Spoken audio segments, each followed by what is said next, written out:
How are you, sir? I'm wonderful, thank God. Um, just for the record, can you tell me your full name? Full name is Yusuf H. Shabazz.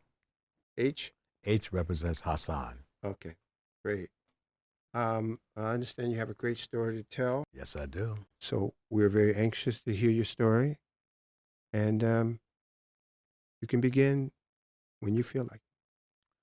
Well, the story is about my life, what I went through, in the streets of New York City, you know, which was I call hell, you know. And at that time, there was crack cocaine, heroin was fading out.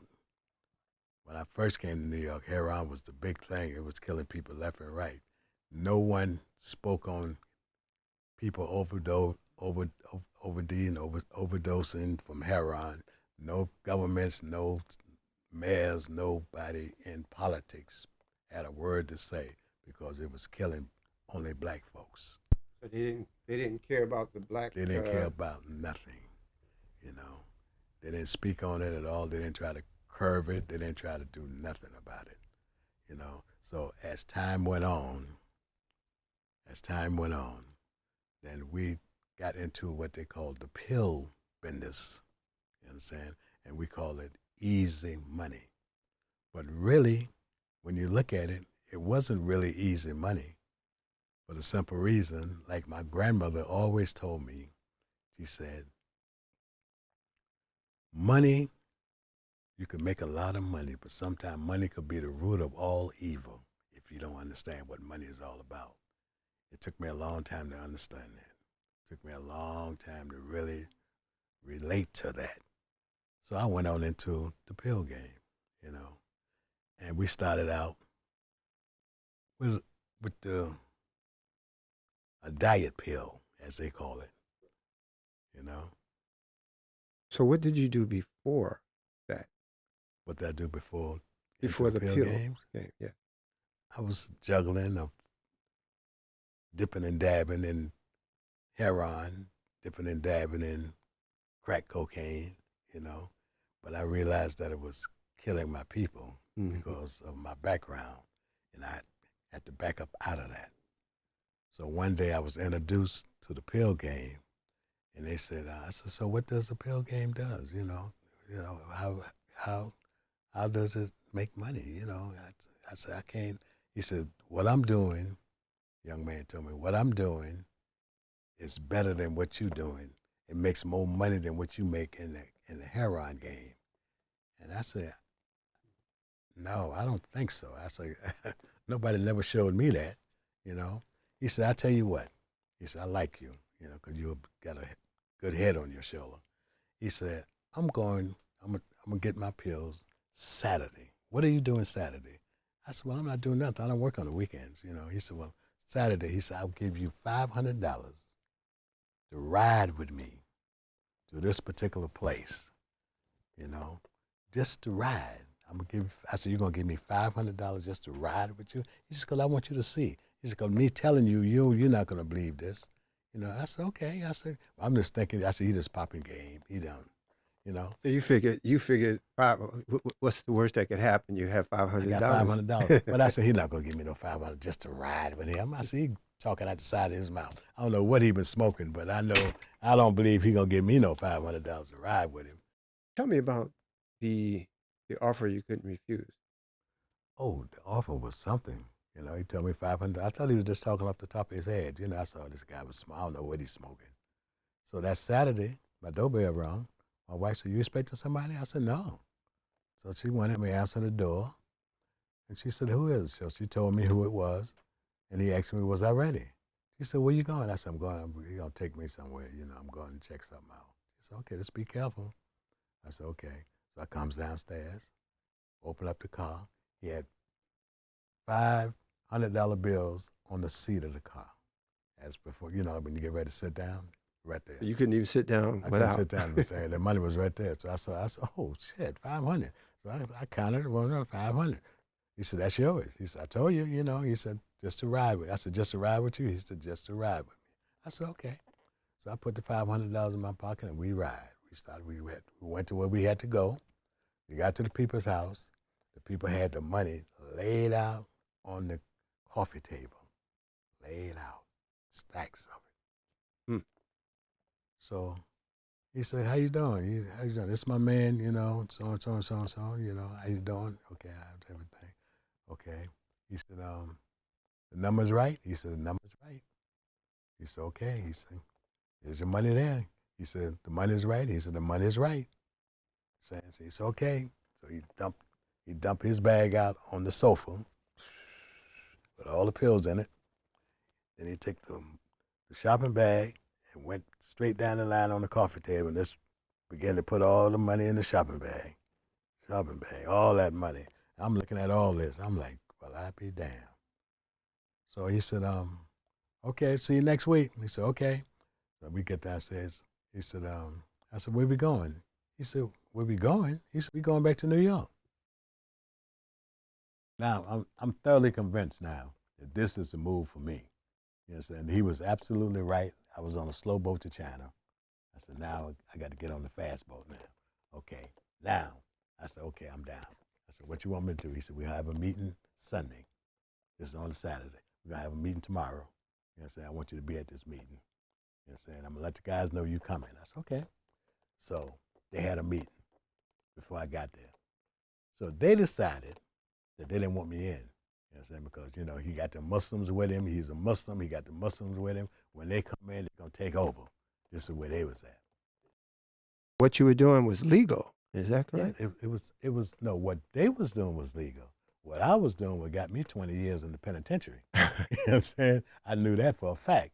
So once I came in and I saw what it was, and I saw that it was all about the fat girls, all about the fat girls, I said, now this is legit. I said, okay, I'm down. So now they try to vote me out. This particular guy was like the godfather. You know what I'm saying? What he said went. He said, no. He said, I want him with me. He said, y'all have no idea who this man is. This is a brilliant man. He just did time in the federal penitentiary for embezzlement with the banks. He robbed the banks with the pen. He said, I got to have him with me. You understand? That's the God's honest truth. I robbed the bank with the pens. I didn't go in with the gun. I went in with the pen, writing pen, and, history. That was history. I helped somebody was doing real bad. I helped them. I'm jumping. I don't jump to something else now. I helped this particular person because he needed help. He was getting put out of his house and everything. So he asked me to put him down with the bank scheme. That's okay. I said, I'll help you.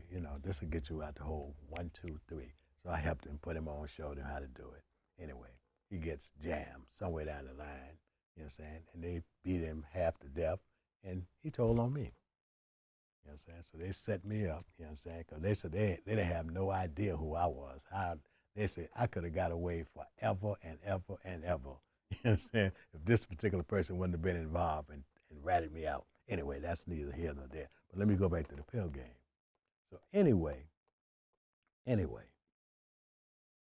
voted me out at first, but then he said, no, he's going to be my partner, my personal partner.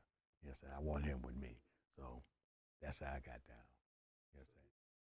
You saw a gift in you, Yeah, a yeah, special yeah. personality. He Yeah. saw that the train wasn't going nowhere. He saw that the train could really go with the right engine. Right. It could fly. You know, that's what he saw. So after about a month or two with that, I understood why they was having such problems. Although it was legit, but the way they was approaching it, it wouldn't have been legit for long because they was rolling with them fat girls, you know what I'm saying, in this white neighborhood. In Brooklyn, there's certain neighborhoods in Brooklyn that's all Caucasian, all Jewish people. Y'all know this. All Jewish people, and no blacks, no Latino live in this particular area in Brooklyn right today, right now. You know what I'm saying? So that was the first thing I saw. First thing I saw, them taking all these fat girls, black girls, white girls, Spanish girls, to these doctors.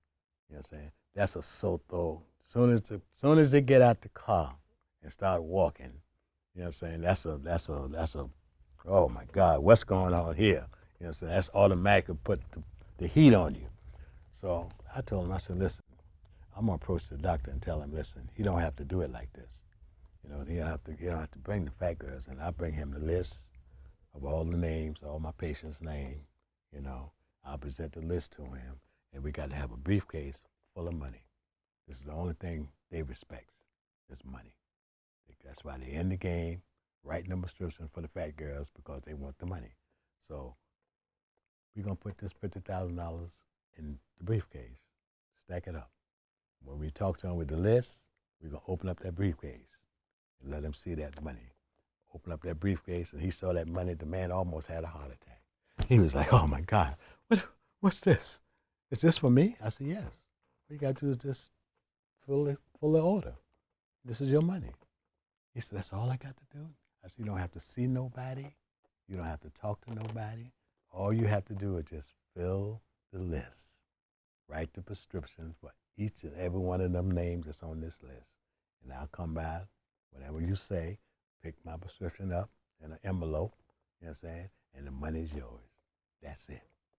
And that's how we started with the fat girls. We was rolling ever since. So tell me about the briefcase. Yes, when I present the briefcase to him with the list, and he opened up that briefcase and saw that money, he almost had a heart attack. I thought he was going to pass out. I know, I said, boy, I just hit the jackpot.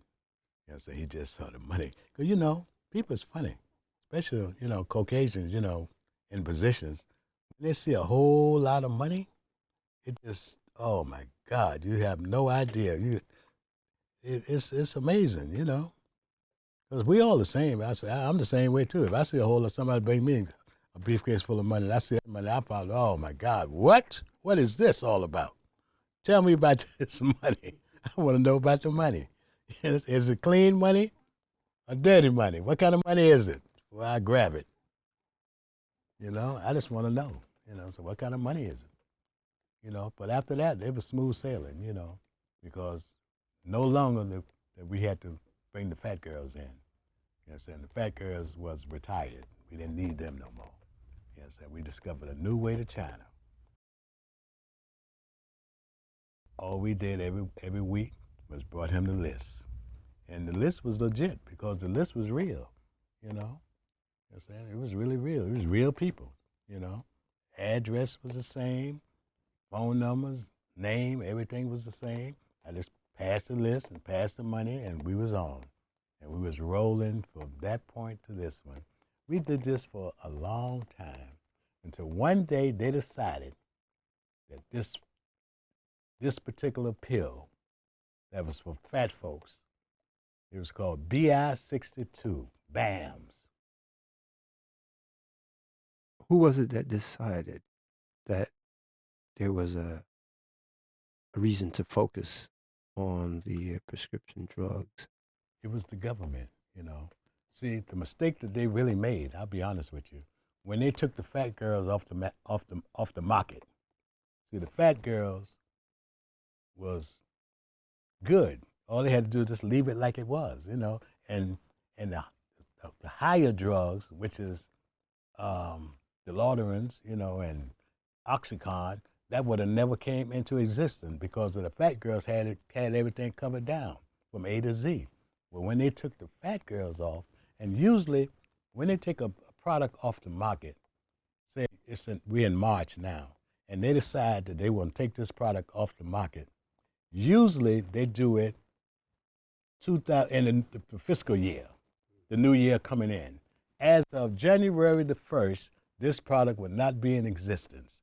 You know what I'm saying? But what they did, March, they said as of June the 1st of this year, that product would no longer be in existence. So they were on a fast track. It was on a fast track. You understand? Right. It was part of their destruction. You know, as far as the drug is concerned. You know, and that opened up the door because we were scrambling to figure out which direction we was gonna go in. You know what I'm saying? As far as, you know, these illegal pills, you know, because as far as we was concerned, it was illegal.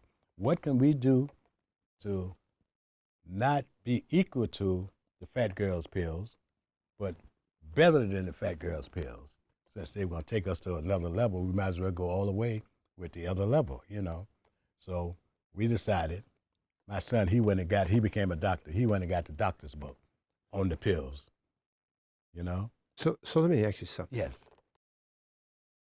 Up until now, I've heard you emphasize we quite a few times. Is this the first we when you were working with the person who took you to DC, or is this It was it was different categories. We was the first graduate students of, say, who graduated from college from 1979, I would say. You know, we was the first student, you know. I said, but then there were students after us, you know, saying that took it to another level. You know what I'm saying? That particular level, we opened the door for them to come in on another level. You know what I'm saying? I was caught on this level.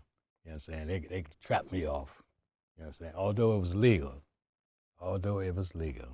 you know, it was something that caused me to get jammed, you know, and they wanted to know, what was your secret? How did you came about organizing this like this, you know? And I'm like, I don't know. He said, you have to know. You know, how did you do it? I say, I really don't know. He said, well, who all was involved? I said, I really don't know. How many people was involved? I really don't know. I don't know nothing. You know, so I have nothing to say, not today, not tomorrow, not never. I have nothing to say. Whatever you think it is, then you got to figure that out yourself. I'm not going to help you do or say anything about anything. You know what I'm saying? I rest my case. You know what I'm saying? That got me a little time, you know, a little time, you know. But it was all good, you know, because I learned a lot from that. You know, I learned a lot from that. But it went from the fat girls to a higher level. I mean, it was beyond my imagination. You know what I'm so? saying? My, I think so. At some point, you transition. You transition into a big operation. Yes, it Oh, was gigantic because it was, oh my God, it was, we was into the, we became millionaires after the fat girls because we was on a faster track, you know, and we had to, it was different ends that we had to put into into the mix in order to make it a fast track. You know what I'm saying? We had to have IDs, we had to have people, we had to have people who got ailments, you know, like back trouble, arthritis, rheumatism, you know what I'm saying? All kind of pill, all kind of pain. You know, you had to be in severe pain in order to get to where we had to go, you know?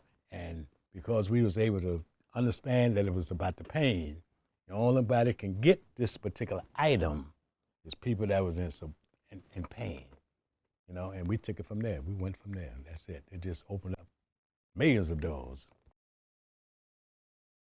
tell me about your transition from, say, the fat girls to the federal scene, if you will, or the national scene, and what was going on in the political arena at the time. Well, once we left the fat girls, now we had to figure out a way how to get to the moon, you know? We on Earth. We got to figure out how we gonna get to the moon now. You know what I'm saying? So we had to do a lot of studying, a lot of research. You know what I'm saying? And we did, and we discovered that pain pill was the key. You know, how did we get the pain pills? We know what we did with the fat girls. We just get the list, give the money. You know what I'm saying? We couldn't do that, and this was a higher level here now. We dealing with higher ups. We dealing with this this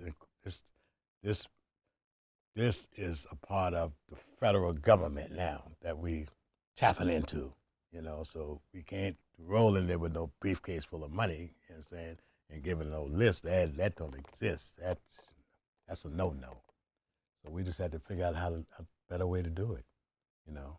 So the best way that we figured out at that time was patients. Patients that was ill. You know, not that we was playing on the ill patient, no. You know what I'm saying? A lot of people walk around here that's got back trouble, you know what I'm saying? And, you know, they healthy, but they just got back problems.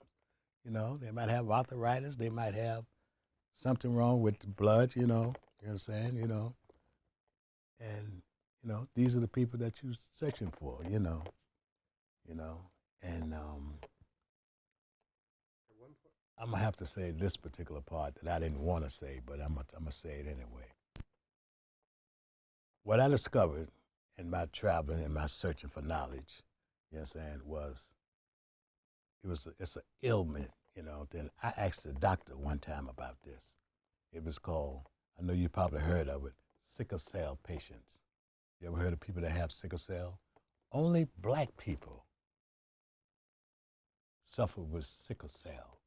I asked the white doctor, I said, what is it about this particular disease that only attacks black people? No white people have sickle cell. None. Not a one in the world. I wanted to know, what is it? What y'all do to us that only we get sickle cell? And he said, well, it's the blood. I said, no, disease don't discriminate against no one. Even like the disease today, you know what I'm saying? It don't discriminate. Everybody gets hit with this disease. Black, Latino, white, Mexican, I don't care who you are. As long as you're a human being, you get hit with this disease if you're not careful, if you don't cover down, And I want to know from him why. He couldn't give me no answer. But I said, well, it's something y'all did somewhere down the line, you understand, that only affect black people, Mm-hmm. You know what I'm saying? He couldn't, he was like dumbfounded. I said, all right then. So we started dealing with that. Now, in this particular disease, sickle cell, there's what you call a sickle cell club. They have a group, a family. You know what I'm saying? Only sickle cell is a member of this particular group, So we was able to tap into that. You know what I'm saying? And instead of having the fat girls, now we had sickle cell, patients, that we juggled with, And it takes your blood. You know what I'm saying? If your blood come back, you know what I'm saying,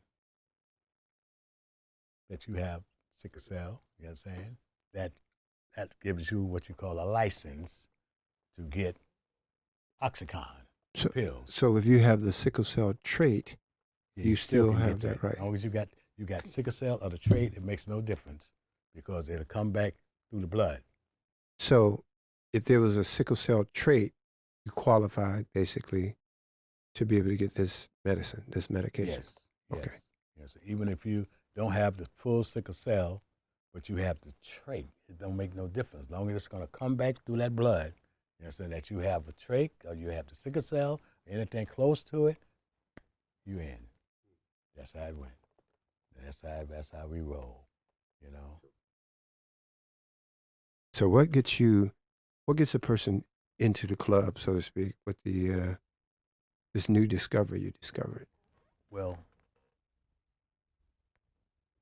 it's who is directing the ship, to determine who comes in and who comes out, So I was directing the ship, so I was able to put anybody I want to put in, whether they like it or not.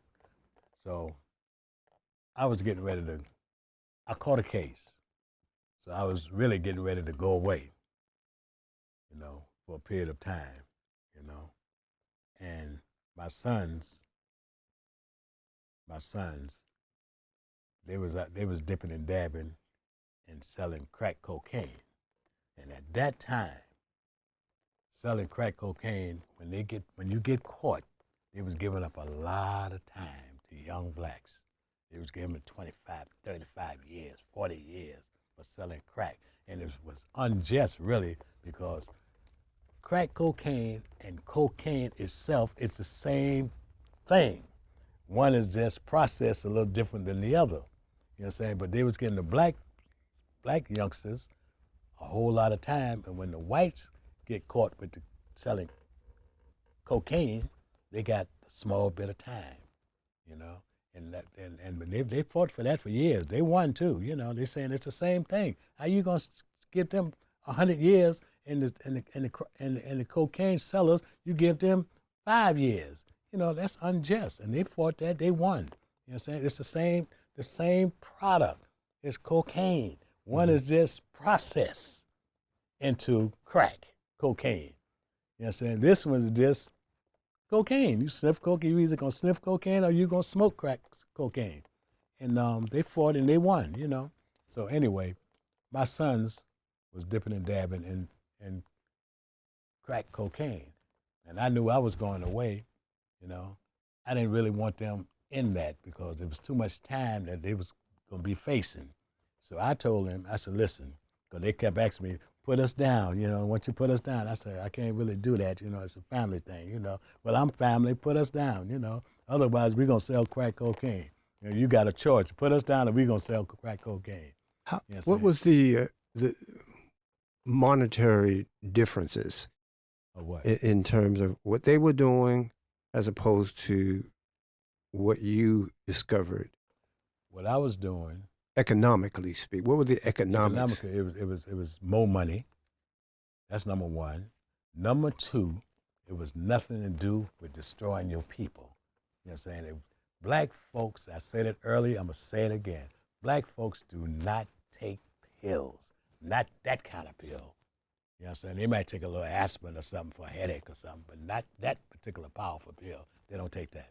Not black folks. You know what I'm saying? White folks take that. They take that and plus anything that's beyond that, they'll take it. You know? So now, so now, that's the difference. You know what I'm saying? So I chose to pull them out of selling crack cocaine and put them into the legal prescription drugs. You know what I'm saying? I had to do it like that. This is way, this is way my sons came in, and I was driving the car so I could put whoever I want. I put my sons down. It was a little problem at first. I told them, man, this is my sons. Like I said, like, y'all don't want to put your children down. You know what I'm saying? I'm putting my sons down. You know what I'm saying? I don't want them selling no crack cocaine. And I know y'all don't want them selling no crack cocaine either, you know, so you got to put them down. It's a new time now. You know what I'm saying? Our time is up. You know what I'm saying? We old heads got to step aside and let the youth take over. And that's what we did. So, Step aside and let the youth take over. so technically, it was still legal. That's why you were It trying to was get still them. legal, yes. I see. You know what I'm Okay. saying? It's still legal today, believe it or not. What You know what I'm saying? Now, what would what you? make it illegal That's right. is when you begin to roll on the doctors with 10 different people, you understand, saying they got the same ailment. No, that ain't gonna work today. You know what I'm saying? Everybody ain't got sickle cell. Everybody ain't got no back problems. Everybody ain't got arthritis, rheumatism, you know what I'm saying? Or whatever disease, whatever pain you in. Everybody don't have that. Maybe one, maybe two, but not 20, 30, 40, 50. No. So now that's a whole different ball game. Now, you know what I'm saying?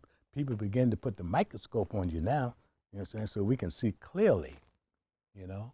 So tell me about the day you actually went to your son's or son, and what did you say to him to convince him to come Because on board?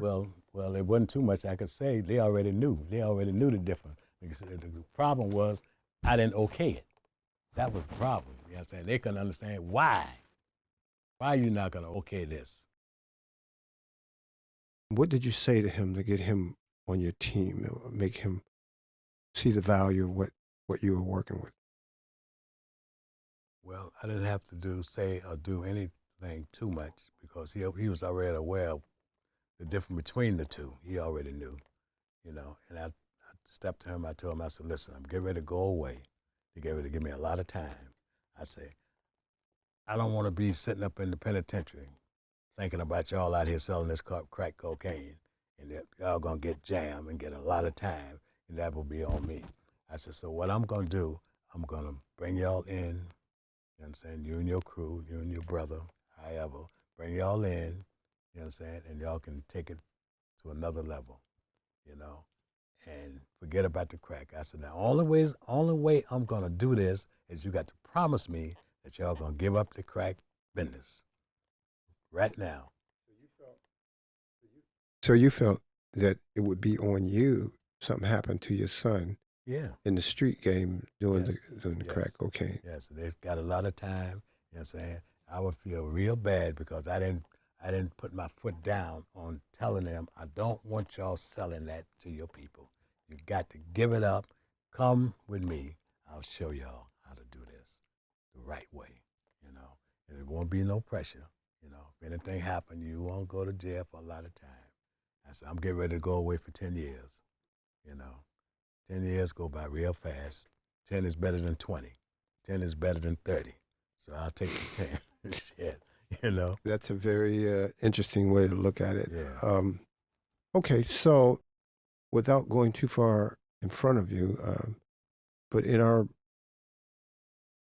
pre-conversation, um, I believe you mentioned what actually happened. They listened, you know. Cause they really wanted to come, you know. But I was blocking it, you know. Uh, Then I opened up the door and said, now y'all can come in. I'm getting ready to go do this time. I want y'all to come in, learn this and do this. You understand? I will feel better. I'll be able to do my time in peace. I feel much better. Y'all were walking on this side of the street rather than walking on the other side of the street. It's raining over there. You ever been down south where when the rain comes, it rains on one side and the sun is shining on the other side? You don't see that too much today, but that back in the day, that it used to be like that. You know what I'm saying? On one side of the street, it's pouring down rain. On this side of the street, the sun is shining bright. I said, yeah, I don't want you on that rainy side. You got to come on the sunny side, you know, and you'll be okay, you know. And that's opened the door for my children, the young folks, to take it to another level. That's chapter 2.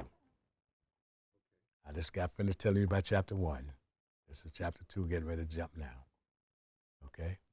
so thank you very much, Mr. Quite welcome. Shabazz. My pleasure.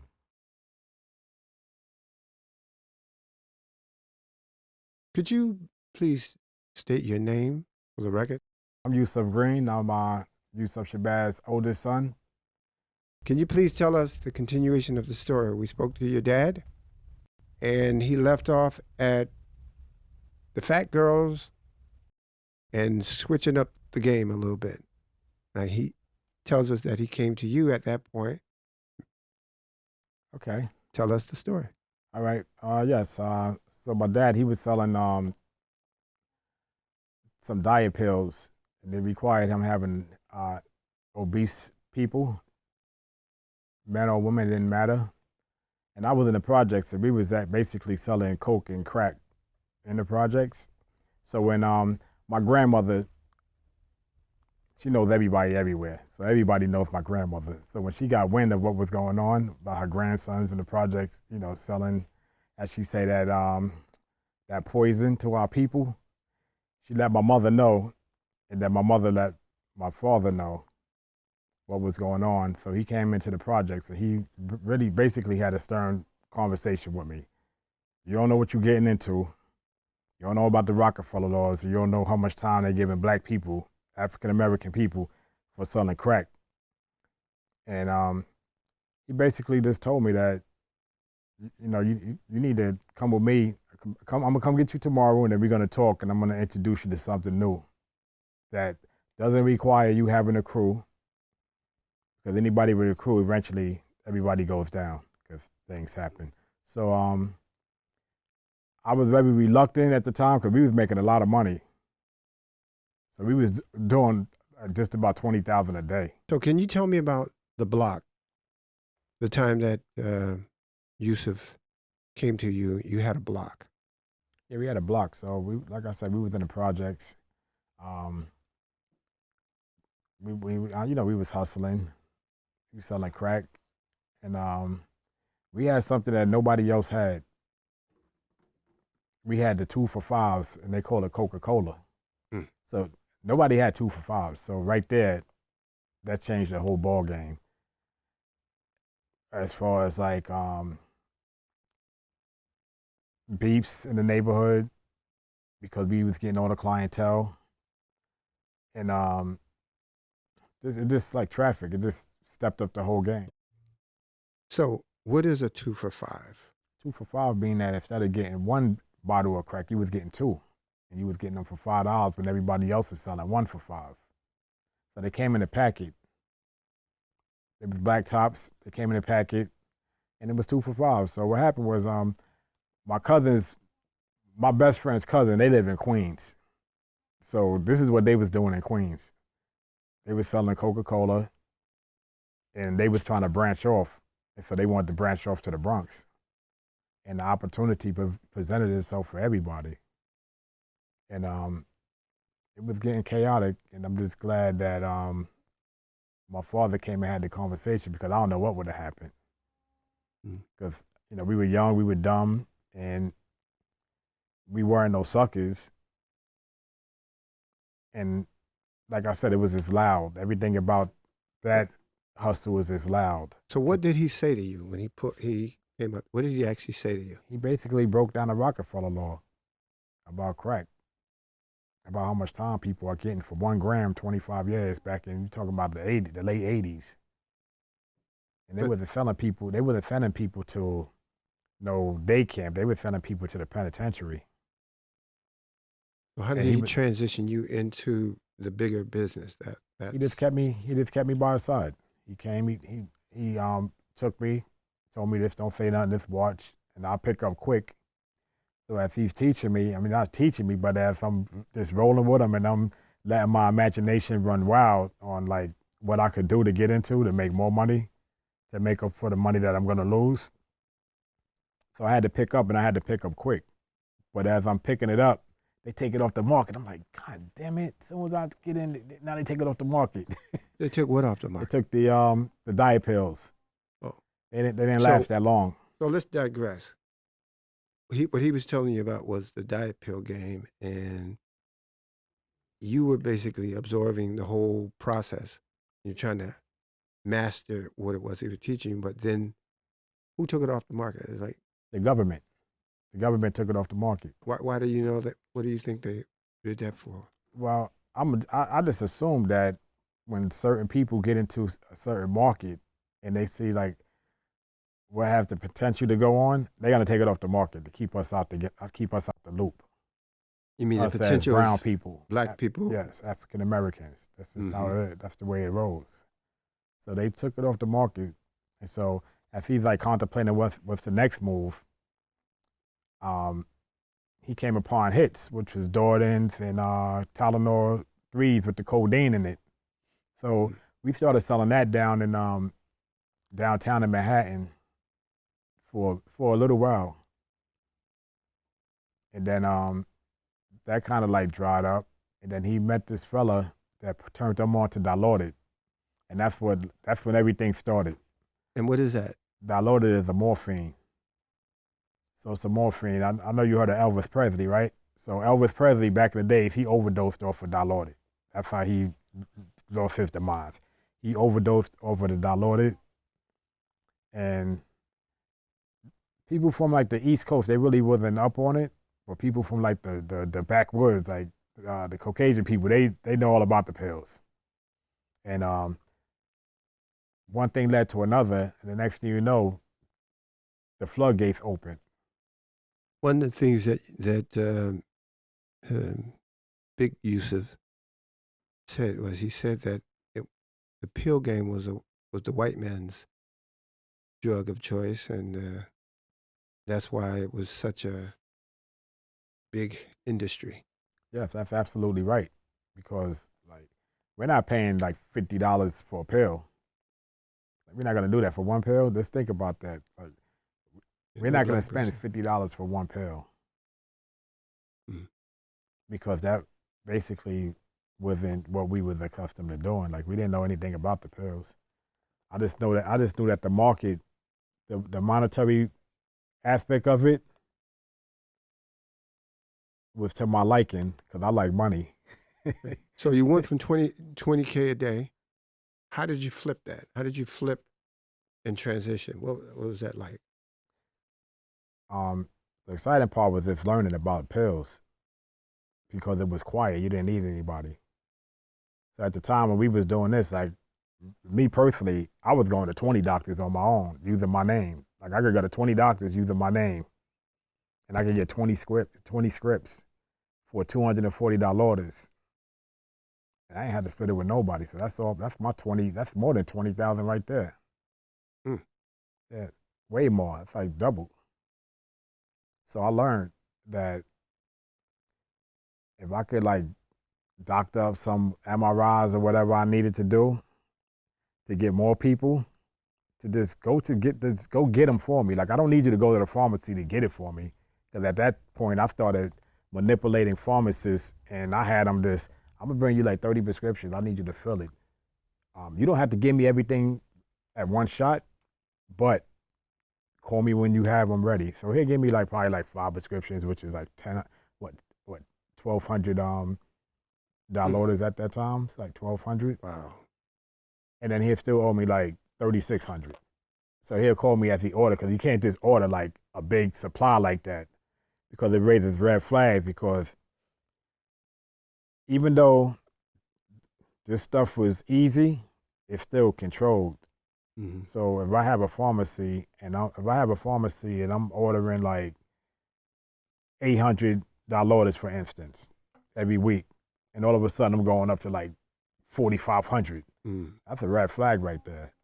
So And what would a red flag actually the red do? flag would be saying, the red flag would be like, why is this guy all of a sudden out the blue ordering so many dollars a day when he was only ordering like 800? That guy meaning yourself. Why would That you guy be? meaning the pharmacist. The pharmacist. Yeah. So everybody that- got to be protected. The pharmacist has to be protected that he doesn't raise any red flags. And the government, like New York State, start coming and investigating him and wanting to open up his books to see what's going on. And I got to be smart enough to say, look, you're only doing this amount of every day. So, like, I'm going to give you 10. Yes. As they come in, you just call me and I'll come pick them up. But you had to be a governor to make sure nobody got greedy, basically. Well, nobody could get greedy, because only thing I need you to do is go to the doctor, get my script, give me the script. I'm going to pay you your money, and then you go along your way. And then Easy money. I'll come pick up quiet money. Okay. Yeah, it's So quiet. tell me about the network.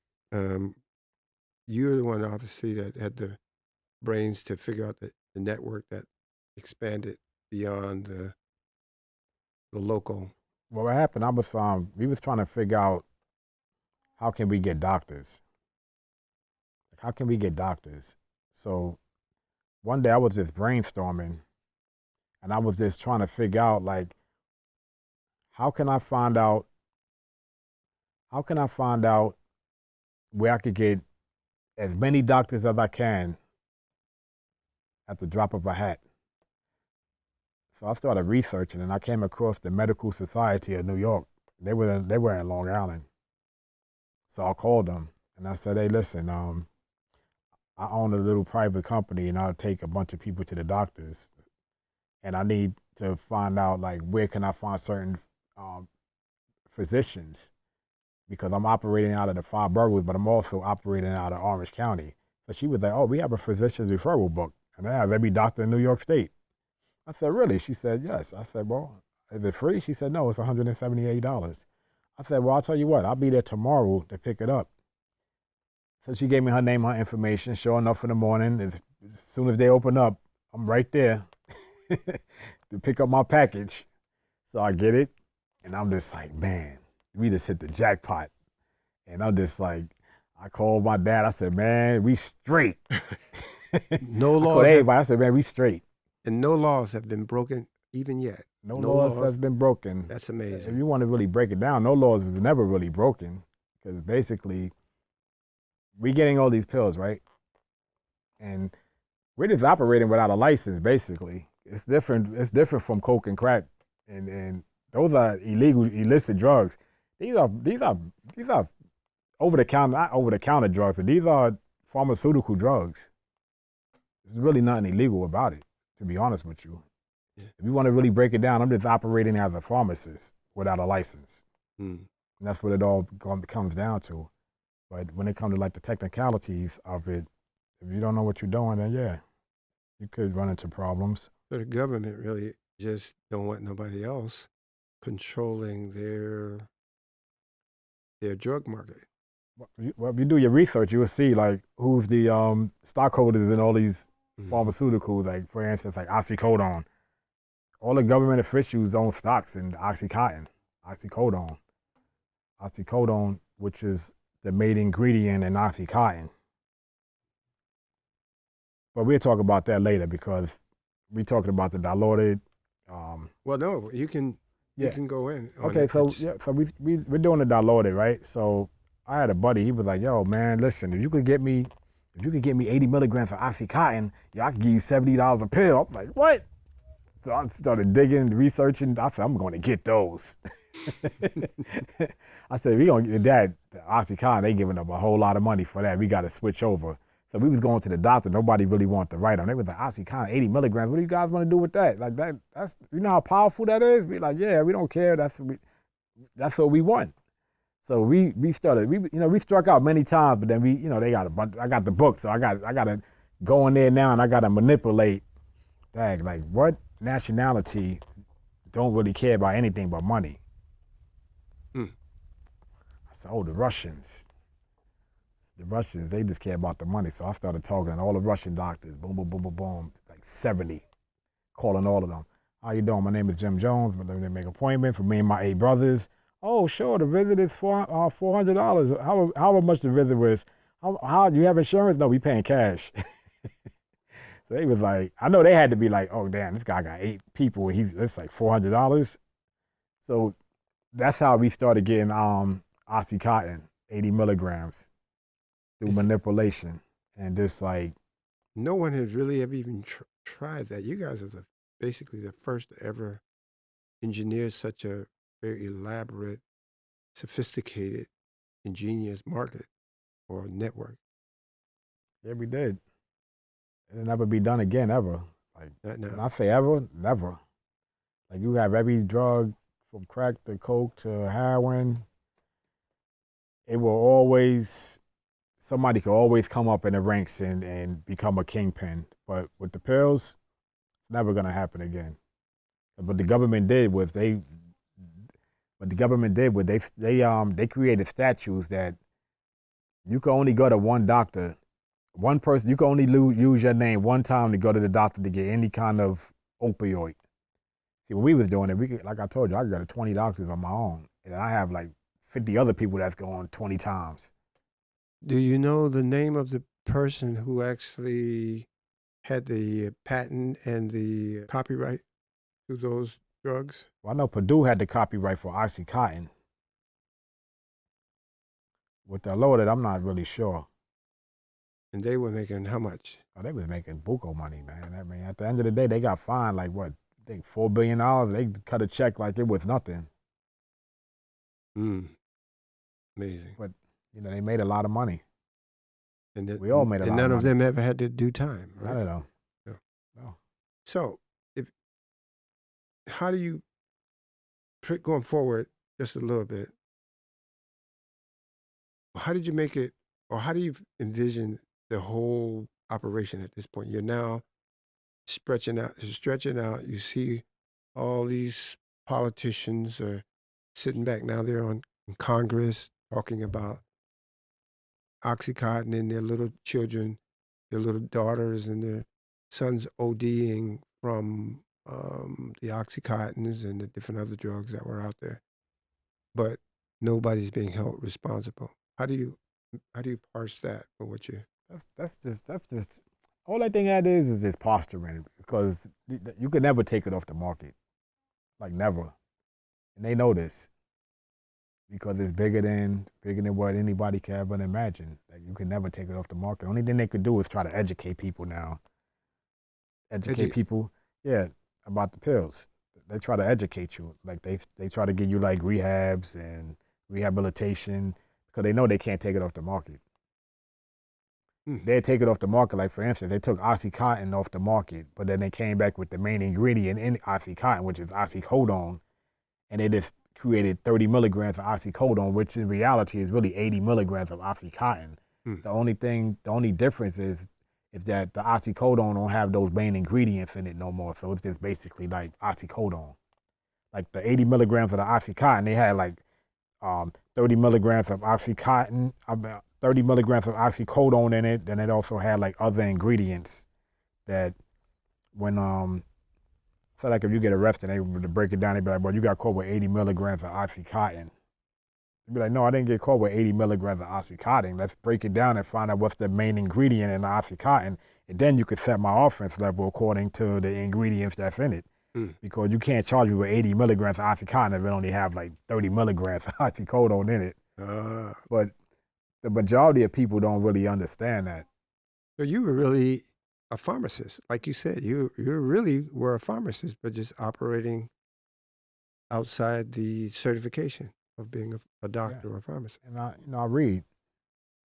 Whenever I get into, people don't know this about me, but whatever I get into, I read and I learn like the rules of the game. Because my father always said, man, when you get into anything, you got to know the rules of the game. You can't be a basketball player if you don't know the rules. So you got to know the rules and you got to know the consequences of what can happen. What are the consequences? Going to prison. Well, what are the rules? The rules are this, the rules of the game is no telling, right? I broke the rule. I'm going to tell you how I broke the rule. I broke the rule because I was getting 10 scripts, right? And 10 different people's names. So when I went to the pharmacy and I gave them, instead of giving them these guys IDs, I get them my ID. Because I was doing it so long that I just forgot that technically it's still illegal. Yeah. So when I have my ID on 10 scripts with 10 different names in it, and when the feds do come, and they want to know why your name is on all these prescriptions, right? Yeah. And the only thing I say is, oh man, I was just, picking up scripts for people, man, that's sick. And you can't say anything you can't tell me that I'm lying.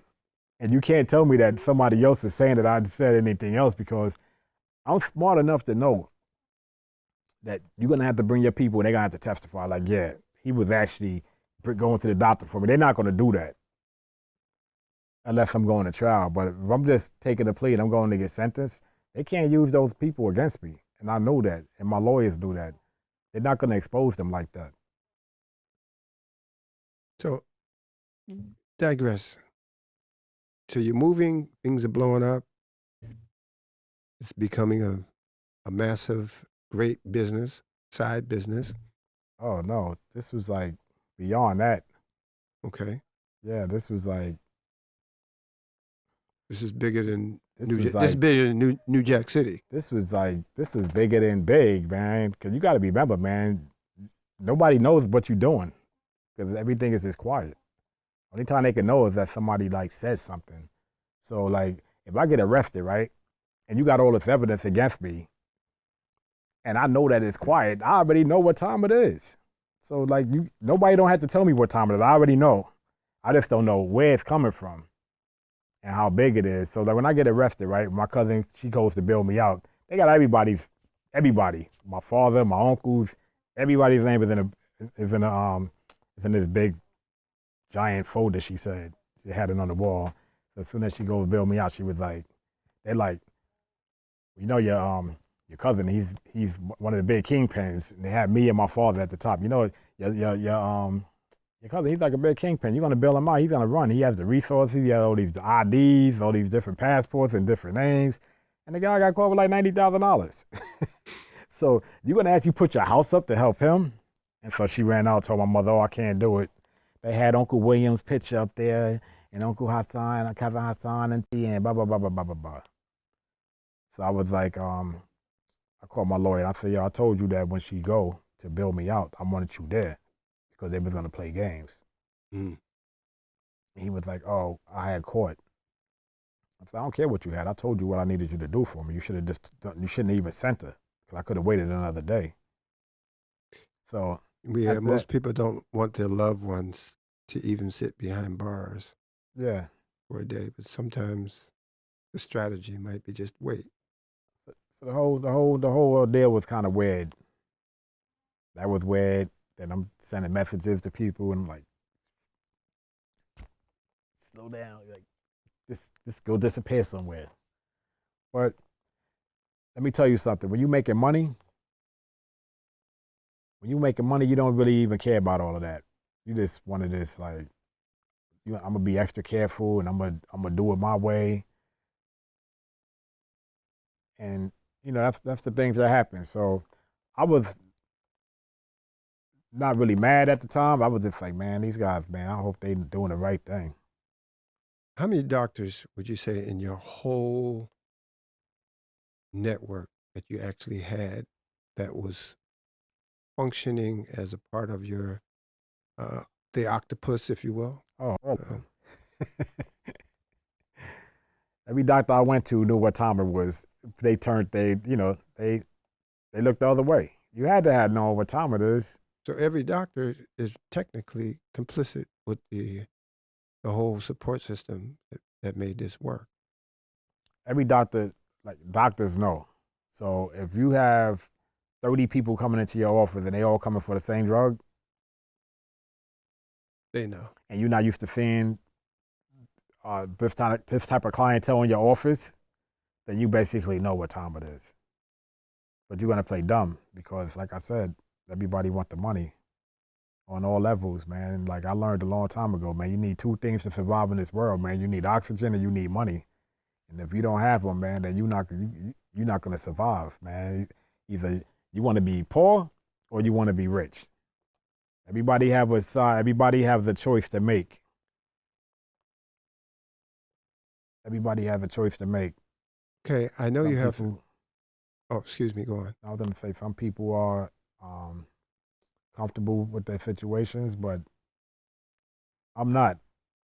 I'm never comfortable with. I'm never comfortable with that. With what? With being middle class or poor. I aspire to be rich because I think that's what we all are born to strive for, man. To be able to take care of ourselves and our family.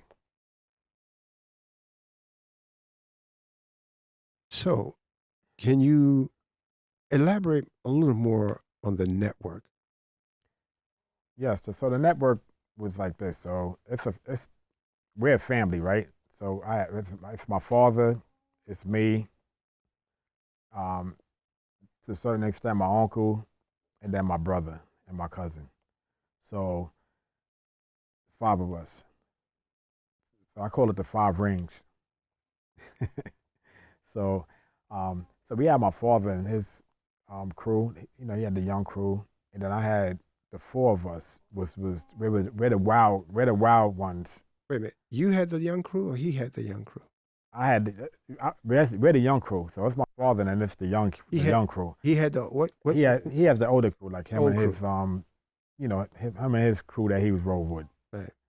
So we all intertwined, but we're like me, my brother, my cousin, and my other cousin. We're the ones that was just like really doing certain things that like nobody really know about. Only thing that my uncle would just say was like, "Man, you guys are wild, man. Like you guys live dangerous." So we used to like do a lot of stuff, man. Like it's a lot of stuff. And Can you tell us about some of the stuff? I mean, we was making money. I mean, we had a record label. We was flying in and out of different states and just like setting up shop, just living. Basically, sound like you were giving a lot of people jobs too.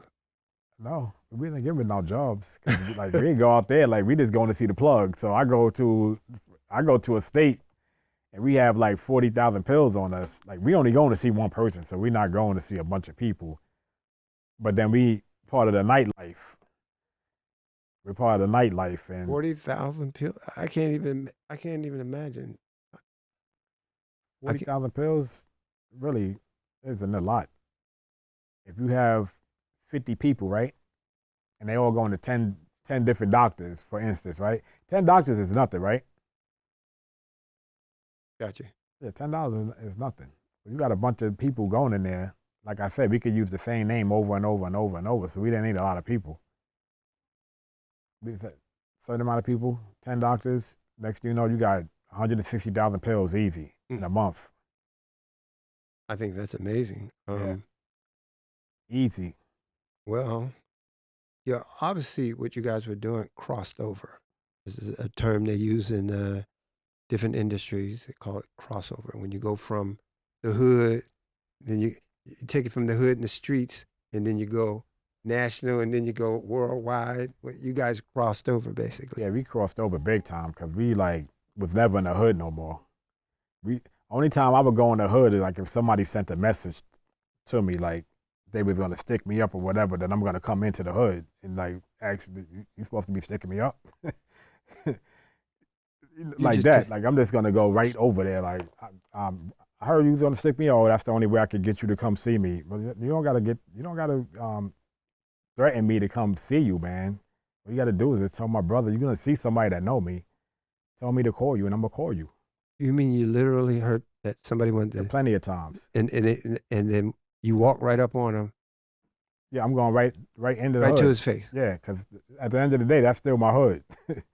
No matter, I could go there right now, and that's still your block. my hood. Yeah, so it's still your block, basically. Yeah, it's not my block. It's just that's where I grew up at. Everybody know my family. Like we're established, and I like right now when I go in there, like I don't probably see people I grew up with, but I see like their kids or their grandkids.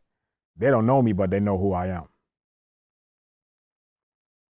Amazing. Because then my brother still goes over there, but you know they don't really never see me. And it's not because I'm better than nobody. It's just that I don't have time to go over there. You know, like I'm on a different level. Wonderful. Yeah. You crossed over. There's a cultural thing that happens. What was it? Okay, you have a group of folks. Obviously, we're going to bring on some of your partners and some of your crew in the next part of this. And I'd like you to elaborate on how you was able to keep the trust, the solidness, the Army real close, and without having outsiders come in and mess up your whole routine. Like I said, there's no need for outsiders. You don't need outsiders when you're dealing with pills. You just have your little close-knit family, and you have people that's going to go and execute for you. It's like having a basketball team, and you have the coach, and then you have the players. So the coach just put the players in a position to succeed. So I have like 5 players, and I'll be like, listen, I got 10 doctors. I'm gonna put all you guys in the doctor's office. Monday, Tuesday, Wednesday, Thursday, Friday. It's like a job. All right. Good afternoon, gentlemen. I'd like to ask you a couple questions, but before we begin, we spoke to you before, Mr. Green. And who's it you have with you? Rodney Phoenix. This is my cousin. Okay, Rodney Phoenix. Street name? You got a street name? That's my, yeah. They call me Hot Rod. Hot Rod? Hot Rod. Where'd that name come from? On the street. No, because of this. Because Hot Rod, bang, bang. Yeah. Okay, I like that. Okay, that's a good name. I think I would run if I seen you coming down the street from me. I would be like, oh no, Hot Rod, let's go. The opposite, I'll say, come on. Well, everybody has to have a hot rod and to keep things kind of stable and going in the right direction. So you guys, basically, are really the genius behind the whole operation of this quiet money experiment. Okay, so why don't you tell us a little bit about how you guys work together, or how you came about to work together, other than just the fact that you're cousins. Now, Yui was basically the one that came up with the whole concept. The concept? What's the concept? The whole concept, how he put it together. And when you say concept, what is the concept? How he structured the whole layout before it even started. Like, before I even started. Going to the doctors. Like he said, I got something for us to do. I got a plan. And I was late jumping on it, but I did 1 or 2 of them. And then I didn't know, because I was still a little bit feet in the street. And then I just started seeing how he was turning it up. And I said, I'm going on that way. Mhm. giving this up. That's good. So basically, he's the mastermind of how this whole thing created. So you, From where he started, from his father started, that's how this whole thing came so down the ladder. when you say you basically had your feet in the street, so you basically had to see the logic of the business sense of doing what you're doing for you to even stop. It Come up wasn't to- basically that. It was basically I was doing all right in the street. It's basically when I seen that was better. That was better off for me than the street Mm-hmm. because it was quiet. It was less risky. Mm-hmm. Well, And can it you was- and yes it was elaborate, please? And it was like seeing the real believing story is when I seen him with a bus load. What I mean by bus load, he had a van. Actually, it was a school bus. It looked like it looked like A school big bus. old Yellow, bus. a yellow school bus. You Well, had a that- yellow school bus. It was a like- yellow school Looked like bus. 20 people in it. No, it was more than that. It looked like to me. No, it was Like like more, right? it was more like 40. It Right. was 40 people on that school And bus. he pulled up and said, "I'm telling you, man, this is what." I was like, "That's it." So you say you had a school bus? Yeah, I had rented a school bus because we had a doctor in the Hamptons and he was just writing like prescriptions for like 540 OxyContin, 540 Dilaudid for the breakthrough pain. So like, I rented a school bus. I took like 44 people up there. So when I rolled up into the Hamptons with the school bus, I had my man driving a school bus, so we rolled up and everybody started busting out laughing like, "Oh, you was crazy." He came up here with a school bus full of motherfuckers, and it was just like, it was crazy. And I after can't that- even- And after that, it was on. Yeah. I can't even imagine how do you get your hands on a school bus? My man's uncle owned a school bus company, so I said, we need to rent a school bus. But why would you rent a school bus? Of course, I needed to take a bunch of people up there because 540 times 44, how many pills is that? Twice. You were doing the math. It was always math. Of course. That's great. Yeah. So It's you're all really about profit. well. That's great. So you're very good with math, and you know all of the different drugs that are out there, and you know kind of like how they come up with a lot of that stuff. Yes. And then they saw that and they was just like, man, how See, can we get down? Yeah, 'cause we were doing like 3 or 4 and 5, but when he had the bus, it was like, "Oh man, this is real." You know what I'm saying? Like Yeah. once he came with the bus, he bold enough to take those many people, and we were just doing 5 and 5 We and just- 4. My You people know, like just- that. He just said, "Forget, I'm taking everybody at one time." Instead of just taking 5 this week, 5 next week, 5 next week, he just took the whole mother load. How long did this? How long were you able to keep this up? Because it sounds like Well, it's been on for a long time, Let me Jack. tell you something. This doctor stayed open 24 hours a day. He could get up at 2 in the morning and go out there. He's there. He lived in the office. oh, Yeah. Yeah. And then they created a monster after that.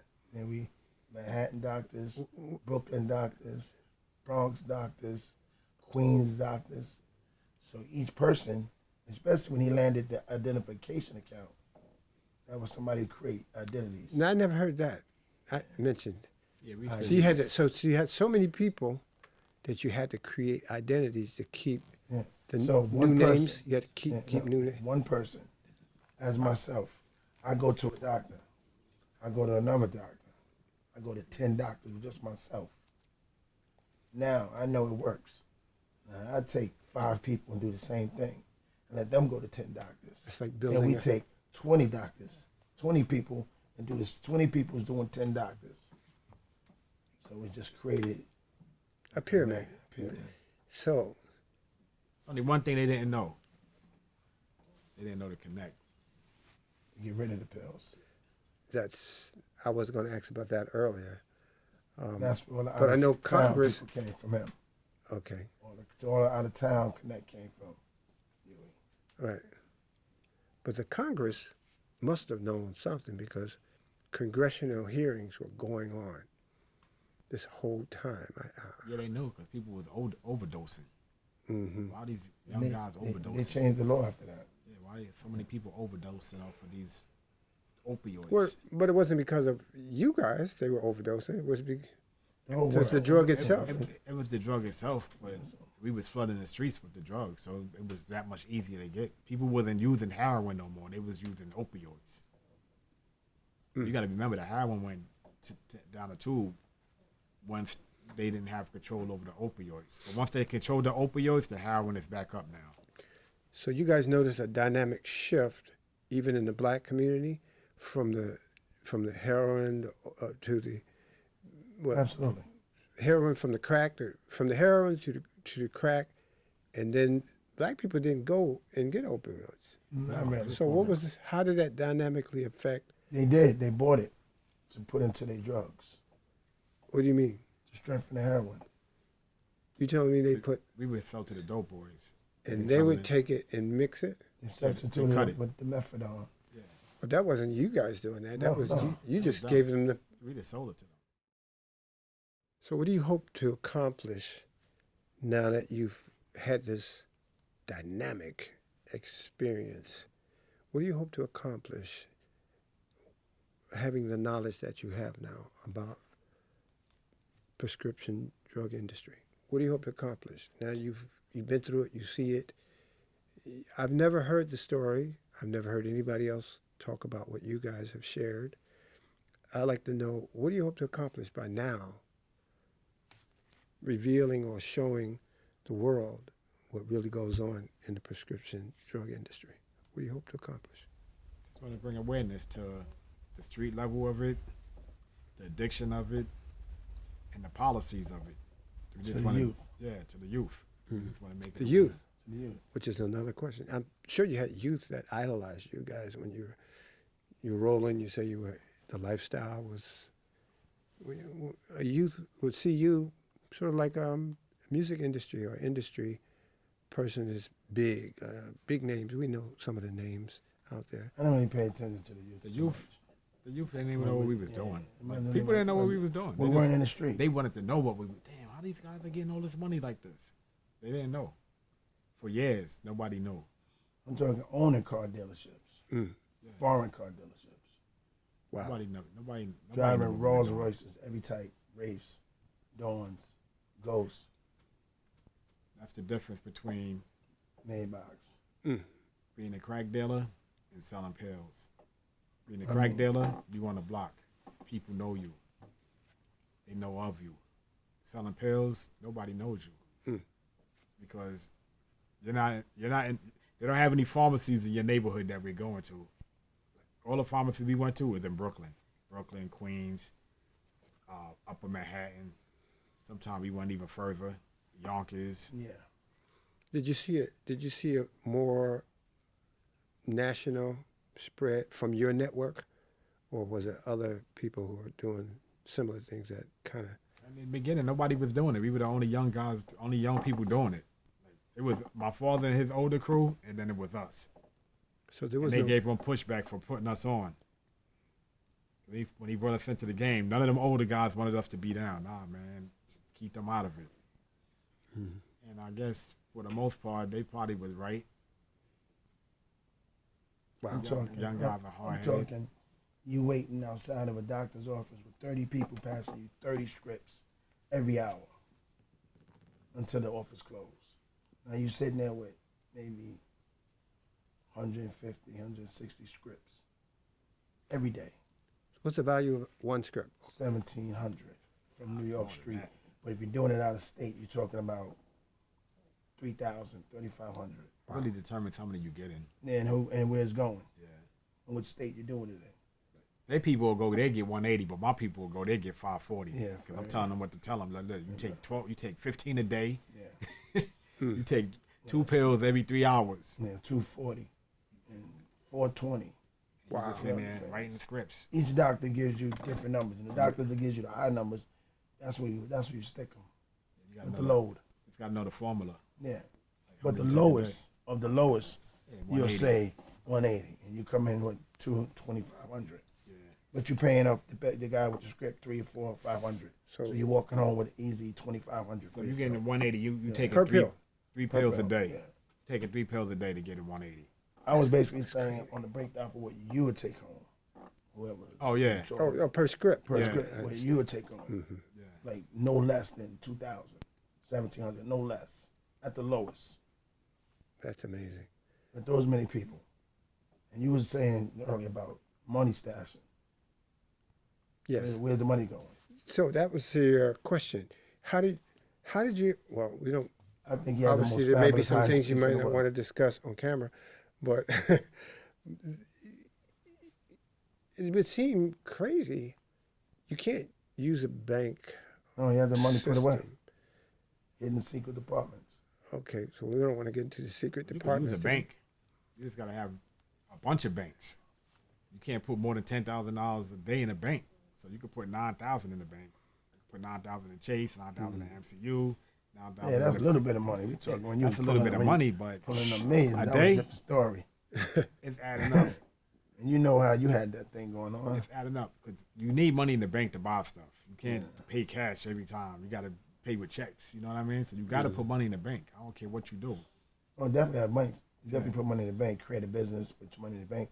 But the real money, when the millions start coming in, you're pulling in $9 million or $12 million a month You got to wash it. before you decide to even think about what you're going to You do. got to with wash it. You Well, know how easy it is to wash money? Actually, I Not don't. as hard as you think it is. I actually don't know how. I thought when they used to talk about washing money, I thought they take their money, put it in a bag, and put it in the laundry Go to a machine. business and they be like, "Yo, I thought they used to literally put it in a laundry bag and put it in a washing machine and wash it. I know a guy that used to. It I know a shows what guy. I know. I know a guy that used to go right when somebody hit the lotto. Everybody in the town knew that when they hit, go bring him the tickets and he gonna get him the cash for it. I don't care what it's for. They hit for 500,000, he's gonna give you less than you're gonna pay in taxes. So you're gonna take your ticket to him. He's gonna cash it in. Yeah, this guy is well known. Everybody knows who he is. He buys lottery tickets. Yeah, he buys lottery tickets. That's a hell another game. Detroit and Atlanta, whoever hit, they're gonna call him. He's gonna get a call. He might not go cash the ticket, or he might not go give you the money for the ticket, but he got people that's gonna cash the ticket for you, for him. Wow. Well, there was another little issue that we talked about earlier. Okay, we dealt with the congressional uproar. We dealt with the breakdown. Was there a breakdown in communication earlier? Yui, you said that you realized where you made your mistakes. Yeah, A couple of mistakes. luxury cars that Rob was talking about. Too many luxury cars. What do you feel? Did you make any mistakes? Yeah, I made a lot of mistakes. Yeah. Partying, homes, girls, Too much. too much. Yeah. I mean, the lifestyle was that. Yes. Vacations, flying out of Teterboro on G4, G5s, Private jets. private jets. Yeah, we even had access to a hangar. Well, yeah, to a hangar. Man, you guys were bigger than Donald So the Trump. cars would park the cars and the hangars. Technically. Building Technically- building new homes. Wasn't bigger than him. We was just doing what we do. You know what I mean? We had young people with money. Young people with money and access to money. You do crazy things. Well, I'm interested to hear about how you got busted, how the indictments rose, came up. There's always a person. There's always a person that you think Did is anybody a part of the group. did anybody in your crew expose you dynamically where you had to shut down in such a way where there was no way for you to go forward at that point? It's crazy because you never know where things are coming from. You never know. There's always a weak link. Yes. When they say that they've been investigated for 2 years, for instance, right? We know about them for 2 years. They've been under investigation on radar. Okay, why? They already know. Yeah. Okay. Well, Sometimes the feds will let you rock until, as long as you're not killing nobody, they sit back and let you just continue doing what you're doing, and they just come get you. they just walk just until come they get you. decide to come get you. Yeah, You they said. come get you. Oh, I see. Yes. They don't have resources to arrest everybody. So as long as you're not committing murder, they're gonna say, okay, we know what they're doing. They just sit back, investigate you, get all the evidence, take pictures and wiretaps and all of that. But we don't know like what happened. That's amazing. I just know I was driving, I got arrested, and then they put in an indictment that they was investigating me for X amount of years and blah blah blah blah blah blah blah. Some of it probably was true, but I believe what Donald Trump said, that they lie. You know what I'm saying? Mm-hmm. They do. So we don't know like where things come from. How do We you know that feel, they come from somewhere because we wasn't on their radar like that. How do you feel about that? Oh, I know it came from someone. Mm-hmm. Came from somewhere. I know personally. Okay. Yeah. Well, I think you guys have. Is there anything that you think we've left out that you want to be documented in this story so that we can let the world know what really goes on in the prescription drug industry? In which way? Hmm? In which way? You want to know what? Is there anything The you feel? enjoyable part about it, the downsides about it. All three of those. The enjoyment part is all I recognize. Yeah. Okay.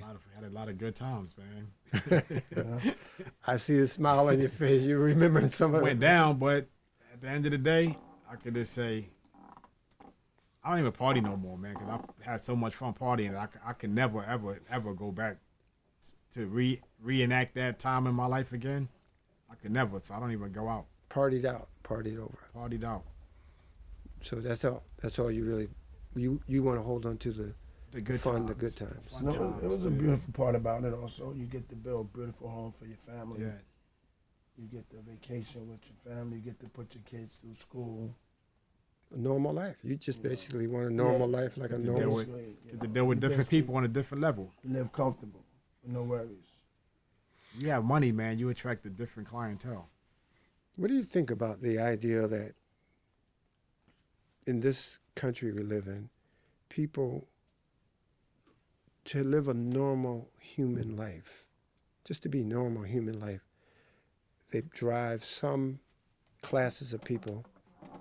The only way they can have a normal life is by doing something that, quote unquote, is illegal or harmful to the masses. Normal life isn't. I don't believe that, though. You don't believe? When I went to prison, I realized that, man, listen, it's a million ways to get money legally than it is illegally. So you actually sit down and really think about it, you can actually create your own business, and you just got to have discipline and the drive to make it succeed. You just got to have goals and a commitment. If you have goals and commitment, then anything that you do, you're going to be successful. Are you going to fail? Of course you are. But that's part of the lessons. That's part of the growth on having something, because nothing is easy. So you're going to fail.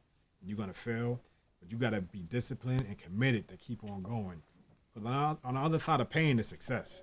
So you're going to have success. You're going to have pain in order to get success. Mm-hmm. So this is why I'm doing what I'm doing. And yeah, do I have pain doing it? Yeah. Do I wish I had the money to just finance everything that I'm doing? Of course I do. Did I want to write the script 2 years ago instead of doing it now? I did. But it's the struggle that's going to make it even worthwhile when we get there. Because I know we're going to get there without an ounce of a doubt. Because we have too much material in our data bank to not be successful. So it's all about this, getting the story written, going out to do what we have to do. Because all we got to do is get at the table with somebody. They're going to give us the money. That's right. They're going to give us the money. We're going to sell our vision, our company, it's everything that we're about. Yeah, I believe that same drive applied, like you say, in a sophisticated, legitimate operation is going to be phenomenal. I foresee a lot of success for you all. I foresee it just instinctively. I can tell that there's a natural drive there, and you have the kind of mind, if given the opportunity, like James Brown said, I don't want nobody to give me nothing. Open up the door, I get it myself. That's all we want. What's the best advice you can give to anybody that's in the streets right now Have ambition. Have ambition. Have ambition. Absolutely. Creativity. Have your own mind to create something. That's the advice I get somebody is, man, the streets don't love nobody, man. They don't love nobody. The streets is like Crime. that's why the streets have sidewalks, and everybody ain't made for the streets. Some people in the streets, some people gotta walk the sidewalk. So you gotta just like really keep your eyes open, and you can't trust nobody. Yes. Okay. My family, Well, that's it. All right. We just about hit our mark. Everybody, we think that you gentlemen did an excellent job of letting us look inside your experience. And I wish you all the best. And thank you for your participation in this project. And will everybody give these gentlemen a round of applause? The crew. We thank you. By the way, what's the name of your production company? Quiet Entertainment. Quiet Entertainment and Quiet Entertainment Inc. and so we're doing it like that. It's just like that. All right. So the next truckload of billions will be coming through Quiet Money. It'll be coming through Quiet Entertainment, a conglomerate that's gonna have an olive tree with a record label. I don't know what Dad want to call it, but Magnetoy Records. Magnetoy. I remember. Magnetoy, Wait a minute. I think I'm familiar with that. Yes, you are. production company. Yes. We're gonna be big. That's the Yeah. goal. Corporate, you can come with $100 million. You understand? No questions asked. That's right. I went to Wall Street and asked them for $20 million. They thought I was out of my mind. Everybody looking at me like I was crazy. He said, "Well, why $20 million?" I said, "He said, do you think we can afford to give you up to?" I said, "Of course you can. $20 million, you understand? It's a tax write-off for y'all. Y'all do not lose. If we win, y'all win. If we lose, y'all still win."